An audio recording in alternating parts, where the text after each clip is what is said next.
Hello and very good morning to everyone. As you all know, we are continuing our chapter number 13, that is the foundation of the Mughal Empire and its rise. In our last class, we had discussed about Babur, Humayun, and Sher Shah, and in today's class, we'll continue with the Akbar. Akbar was born in AD 1542 at Amarkot in the palace of the Hindu king Veersal. Akbar का जन्म 1542 में Hindu king वीरसाल के palace में अमरकोट सिंध में हुआ था. Humayun was a refugee at the court of the Hindu king of the Amarkot eight that time. और उस टाइम पर हुमायूं हिंदू किंग अमरकोट के राज्य में कोर्ट में रिफ्यूजी था, शरणार्थी था. After the death of Humayun, when Akbar was proclaimed the emperor, he was only 13 years old. Humayun की डेथ के बाद में जब अकबर किंग बना तो उस समय पर उसकी एज सिर्फ 13 ईयर्स थी, काफ़ी छोटे थे Akbar. Since he was too small, Bairam Khan was appointed his regent. क्योंकि ये बहुत छोटे थे तो बैरम खान को इनका संरक्षण, इनका गार्जियन बना दिया गया. At the time of his coronation Akbar's position was not strong in India. और जब इनको राजा बनाया गया तो उस टाइम पे अकबर की जो पोजीशन थी वो इंडिया में स्ट्रॉन्ग नहीं थी. आदिल शाह सूर under the leadership of prime minister Hemu Vikramaditya captured Agra and Delhi after defeating the Mughals. Adil Shah सूर ने अपने प्राइम मिनिस्टर हेमू विक्रमादित्य की हेल्प से आगरा और दिल्ली को कैप्चर कर लिया था और मुगल्स को हरा दिया था. Punjab was under the control of Sikandar Shah सूर और पंजाब सिकंदर शाह सूर के अंडर में कंट्रोल में था. The economic condition of the country was also very critical. और हमारी जो कंट्री की इकोनॉमिक कंडीशन थी वो भी बहुत ज़्यादा क्रिटिकल थी, अच्छी नहीं थी. In AD 1556, a fierce battle was fought between Hemu Vikramaditya and Bairam Khan at the Panipat. और 1556 में एक बहुत ही घमासान युद्ध हुआ हेमू विक्रमादित्य और बैरम खान के बीच में. This is known as the second battle of the Panipat. और ये बैटल पानीपत में हुआ था, इसीलिए इसको सेकेंड बैटल ऑफ पानीपत कहते हैं. हेमू वॉज डिफीटेड और इसमें हेमू हार गया था.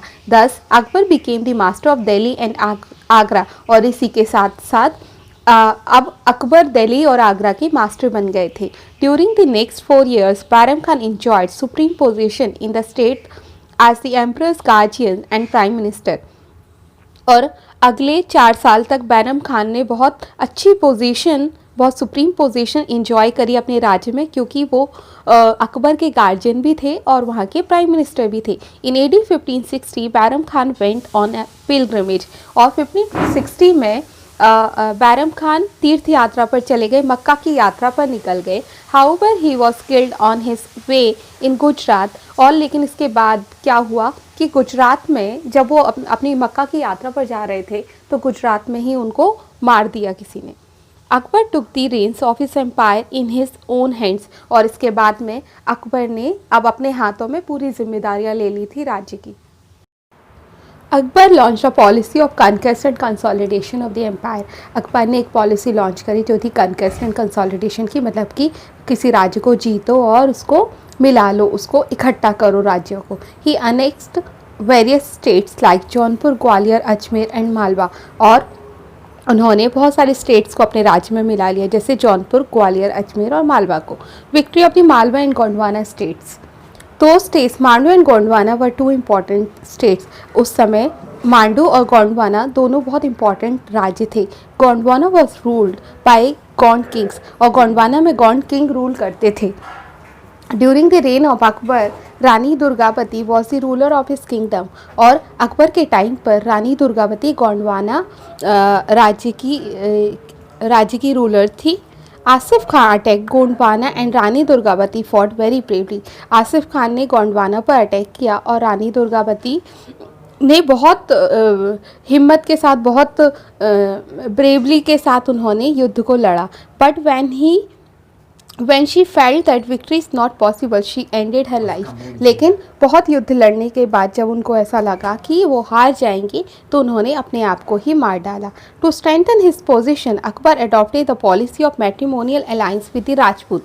अब अकबर को अपनी पोजीशन को और भी ज़्यादा स्ट्रॉन्ग बनाना था तो उन्होंने एक पॉलिसी लॉन्च करी. उन्होंने मैट्रिमोनियल अलाइंस किए राजपूत के साथ, मतलब राजपूतों के साथ में मैट्रिमोनियल रिलेशंस उन्होंने बनाए, वैवाहिक संबंध बनाना शुरू किया. Mewar was the only Rajput king which never accepted the sovereignty of the Mughals.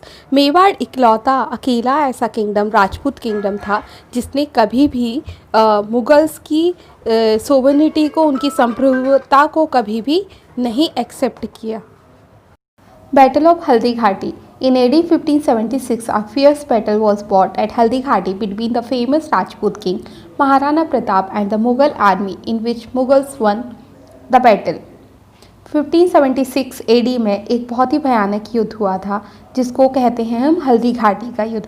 ये राजपूत किंग महाराणा प्रताप और मुग़ल आर्मी के बीच में हुआ था जिसमें मुग़ल आर्मी जीत गई थी. Maharana Pratap and his people went to a safer place to reinforce their military power. और हारने के बाद में महाराणा प्रताप और उनकी आर्मी जो है वो एक सेफर प्लेस पे, एक चुपचाप जगह पे वो लोग चले गए थे और वहीं पे अपनी मिलिट्री पावर को रीइंफोर्स करने लगे थे. Even after his defeat in the battle of Haldi Ghati, Maharana Pratap did not wave from his promise to free his motherland from foreign yoke. और जबकि ये युद्ध में हार गए थे हल्दी घाटी में, लेकिन महाराणा प्रताप ने अपनी हिम्मत नहीं खोई थी और उन्होंने जो अपनी मदरलैंड को, अपनी मातृभूमि को प्रॉमिस किया था कि वो जो बाहरी विदेशी ताकतें हैं उनसे अपनी मातृभूमि को मुक्त रखेंगे, तो उनने इसको प्रॉमिस को बनाकर मेंटेन करके रखा था. He was able to win back the whole of Mewar except Chittor, Ajmer and Mandalgarh. और वापस से वो उन्होंने अपनी जो भी राज्य थे उसको जीत लिया था.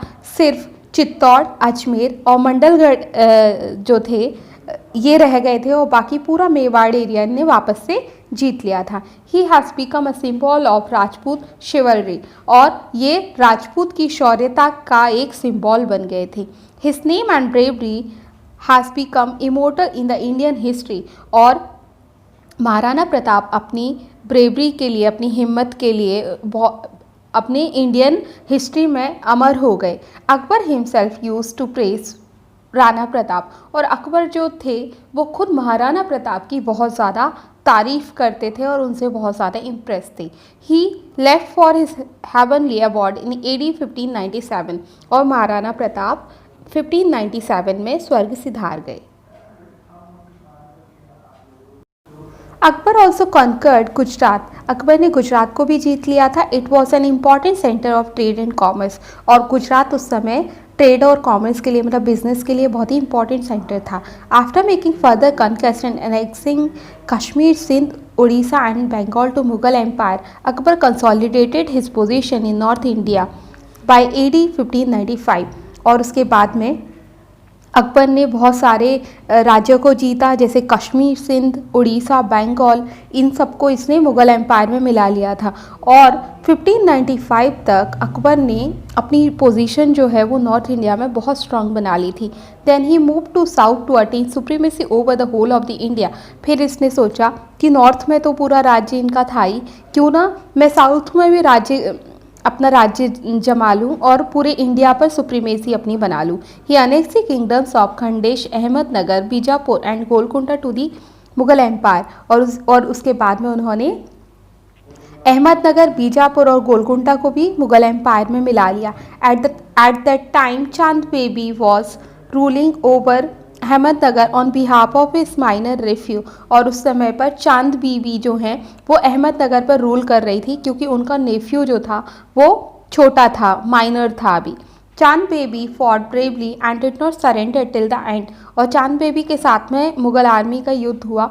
चांद बेबी ने बहुत ही हिम्मत के साथ, बहुत वीरता के साथ इस युद्ध को लड़ा और लास्ट तक उन्होंने सरेंडर नहीं किया. It was only after her death that the kingdom of Ahmednagar was annex to the Mughal empire. और युद्ध लड़ते लड़ते वीरता के साथ युद्ध लड़ते लड़ते लास्ट में उनकी डेथ हो गई और उसके बाद में अहमदनगर जो है वो भी मुगल एम्पायर में मिल गया। The Rajput policy of Akbar. In his endeavor to extend his kingdom, Akbar realized that he should have the support and cooperation of the Hindus to bring stability to his empire. अब जब अकबर राज्य कर रहे थे और अपने राज्य को एक्सटेंड करने के लिए बढ़ाने की कोशिश कर रहे थे तो उन्हें एक बात समझ में आई कि अपने राज्य को बढ़ाने के लिए और स्ट्रॉन्ग बनाने के लिए उन्हें हिंदू लोगों के कोऑपरेशन और सपोर्ट की ज़रूरत है। तो Therefore, he extended the help of friendship towards the Rajput and also had matrimonial alliance with them. इसीलिए इन्होंने क्या किया कि राजपूतों के साथ दोस्ती का इन्होंने हाथ बढ़ाया और मैट्रिमोनियल अलायंस मतलब वैवाहिक संबंध भी इन्होंने राजपूतों के साथ शुरू किए। Akbar's attitude towards his subordinate Rajput rulers was liberal and he never hurt the religious sentiments of the Rajput. Akbar का एटीट्यूड राजपूतों के लिए बहुत अच्छा था, बहुत उदार थे उनके लिए, उनके साथ में काफ़ी पोलाइट थे और राजपूतों के जो रिलीजियस सेंटिमेंट्स थे, जो उनकी धार्मिक भावनाएं थी, उनको कभी भी अकबर ने हर्ट नहीं किया। मतलब कि उनके रिलीजन को भी अकबर रिस्पेक्ट करते थे। Akbar appointed Rajput on high post in his empire और अपने राज्य में अकबर ने राजपूतों को बहुत ऊंची पोस्टों पर बिठा के रखा था। Some of the Rajput rulers were impressed by this policy और इसका रिजल्ट ये हुआ कि बहुत सारे राजपूत रूलर्स थे वो इनकी पॉलिसी से इम्प्रेस हो गए, मतलब कि कन्विंस हो गए। Consequently Akbar got the service of many brave Rajput और इसी की वजह से ये हुआ कि अकबर को बहुत सारे बहादुर राजपूतों की सर्विस प्राप्त हुई, सेवा प्राप्त हुई। The religious policy of Akbar. Akbar was liberal in religious matters and adopted the policy of religious tolerance. Akbar religious matters में काफ़ी लिबरल थे और ये सारे ही धर्मों को रिस्पेक्ट देते थे। He abolish the jizya tax impose in Hindus. उन्होंने जो हिंदुओं पर जजिया टैक्स लग रहा था उसको इन्होंने बंद कर दिया था। And also put a stop on forcible conversion into Islam. और जो ज़बरदस्ती हिंदुओं को मुस्लिम में कन्वर्ट किया जाता था तो इस पर भी उन्होंने रोक लगा दी थी। And abolish tax on pilgrimage. और जो भी तीर्थ यात्रा पर टैक्स लगते थे उन टैक्सेस को भी इन्होंने बंद कर दिया था।